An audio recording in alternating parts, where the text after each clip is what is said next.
Hello everyone, আর এই দেখো আমি এখন ব্রেকফাস্ট করতে বসেছি। মেয়েকে স্কুল থেকে দিয়ে এসে একটু চা করে নিয়েছি। হ্যাঁ, লিকার চাই করেছি।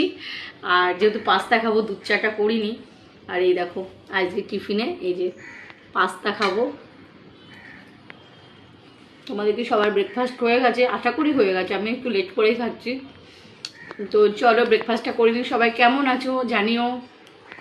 তো চলো, এটাই ছিল আজকে ব্রেকফাস্ট। আর তারপরেই দেখো চা খেয়ে ব্রেকফাস্ট করে এনার্জি নিয়ে চলে এলাম স্নান করে। ভাবলাম পুজোটা দিয়ে নিই। আজকে তো বৃহস্পতিবার, পুজো করতে অনেকটা সময় লাগে, তাই ভাবলাম পুজোটা আগে করে নিই। দেখো আমার ঘট পাতা হয়ে গেছে। তারপরে একটু ঠাকুরের জন্য একটু ফল কেটে নিয়ে ঠাকুরকে চলো একটু ফল কেটে দেব। তো তোমরা সবাই কি করছো? তোমাদের সবার কি পুজো হয়ে গেছে? আমি দেখো আমার পুজো হয়ে গেছে। এই যে গোপু সোনাকেও স্নান করে একটা ভালো জামা পরিয়ে দিয়ে দেখো সমস্ত ঠাকুরকে ফুলের মালা পরিয়ে ঘট পেতে আমার সুন্দর করে পুজো দেওয়া হয়ে গেল।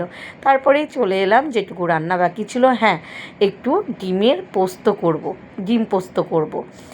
ওদের ভাই বোনের জন্যই করব, অল্প একটুই করলাম। কেননা আমাদের মাছ হবে, ওরা তো মাছ খেতে খুব একটা ভালোবাসে না, তাই ওদের আজকে একটু ডিম পোস্ত করে দিলাম। আর আমাদের জন্য একটু ফ্রিজে মাছ ছিল, তো সেটাকে একটু মাছের ঝাল করব। এই দেখো ডিম পোস্ত আমার হয়ে গেছে। তারপরে দেখো একটু আলু আর পেঁয়াজ, কাঁচা লঙ্কা, কালো জিরে ফোড়ন দিয়ে একটু মাছের ঝাল করে নেব। তো চলো, তোমরা মাছের ঝাল খেতে কারা কারা ভালোবাসো?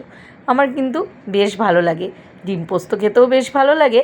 আর এইভাবে সর্ষে পোস্ত দিয়ে মাছের ঝালটা খেতেও বেশ দারুণ লাগে।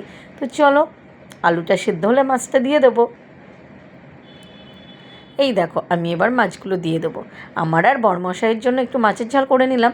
অল্প মাছই ছিল ডিপ ফ্রিজে, সেটাকে দিয়ে ঝাল করে নিলাম। আর ওদের জন্য একটু পোস্ত করে নিলাম।